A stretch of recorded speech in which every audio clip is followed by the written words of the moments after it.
There are many ways to identify a leader. Imagine I'm wearing a captain's armband, you see? And that can be one way to know I'm some type of leader. Now let's say you see a sheriff's badge as well. That indicates another type of leader. But let's say I take both of them off and you see me walking down the street. How would I be identified as a leader then without my band or my badge? It's hard to say, isn't it? Leaders can arise in any situation. And I've realized this from the opportunities I've had involving leadership in all types of atmospheres.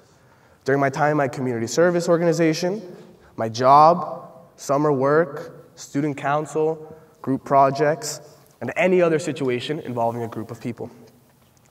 While people are unpredictable, there is one outlying truth.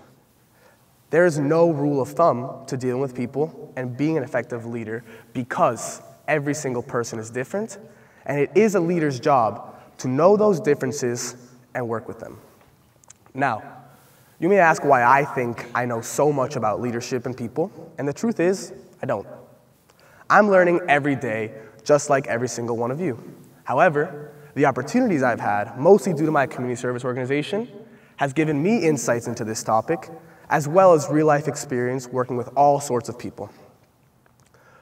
Maccabi Said is a worldwide Jewish leadership organization based in Israel with branches worldwide.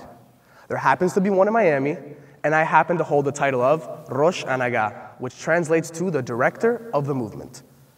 The focus of this program is essentially to teach Jewish culture, history, and values to youth by the youth. This means that we work with children aged kindergarten through 10th grade, with the counselors consisting of 11th and 12th graders.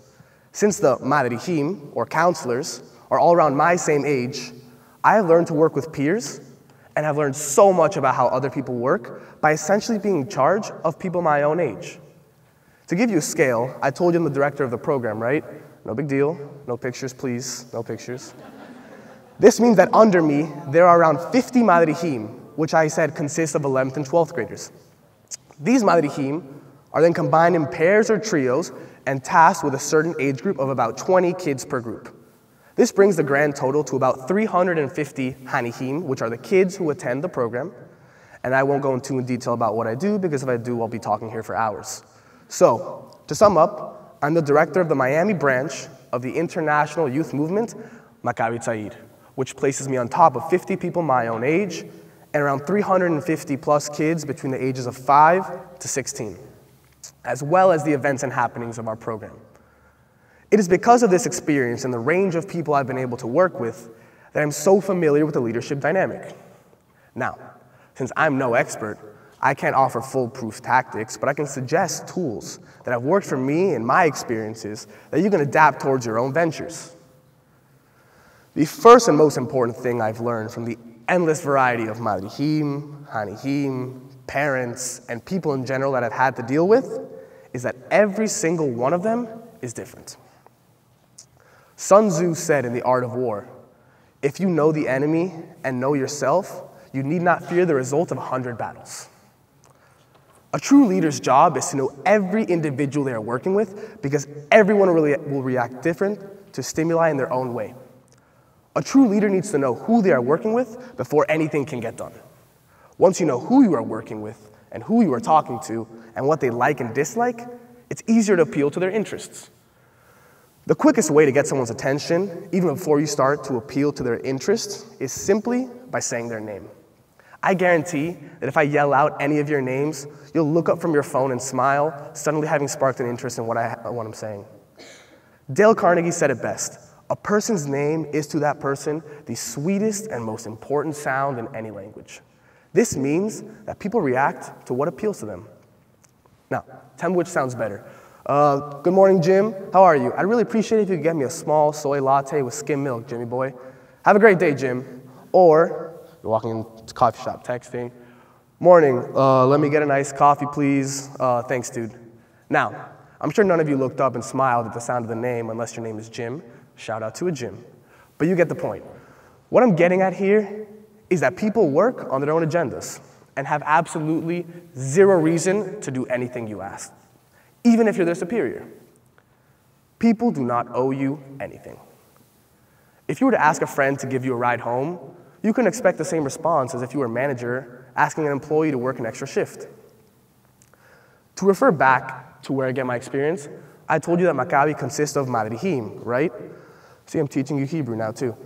My favorite fact about Maccabi that I learned in a seminar in Israel is the etymology of that word. Obviously, I don't know Hebrew, so I couldn't break down and figure it out myself. However, a very well-renowned Madrich from Israel explained to us why we call ourselves that and not anything else.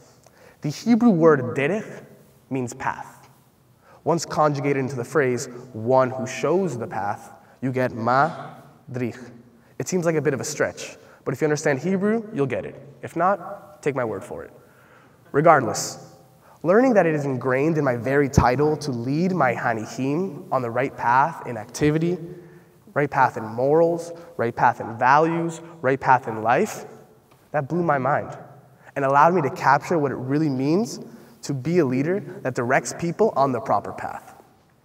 Once again, we're back on the question of what constitutes a leader. Well, there you go. A person who can direct the necessary people in the right direction. Like I said before, I've practiced many of these things through my community service program, and distributing power is one thing I've done to deal with problematic kids in my group. Whenever a kid is misbehaving, instead of yelling or just freaking out at them, I put their enthusiasm and outgoingness to good use. I always place that kid in a position of power so that they feel important and act how they're supposed to. Because who doesn't like to get credit in front of all your friends? The day I realized how well this worked, it immediately turned into one of my go-to strategies. One day in Maccabi, I was introducing a game to my group of 5th grade boys. I was super excited because I had created a really interesting new game with the purpose of teaching leadership and communication and teamwork, blah, blah, blah. However, this one little devil named Ari would not stop interrupting, making rude comments, and being outright disrespectful. I realized he was acting out because he was probably bored or wanted attention. So I addressed just those things. The game I invented was called foosball. Not like on the table, but real life-sized foosball. The way it worked was each team member had to choose a place on the field to stand and can only take a few steps once in possession of the ball, similar to Ultimate Frisbee. However, the players could not throw or catch or shoot or do anything without the captain's call, hence the teamwork leadership. This captain was the more important player who would be allowed to run up and down the field, making and calling the plays. I made a snap decision and asked, Ari, how would you like to be captain? Little Ari sprung up off the floor, made his way up to me with a smug smile and said, sure. To this day, I have never seen Ari so involved in a game and so excited to motivate his team, which actually ended up winning in penalties.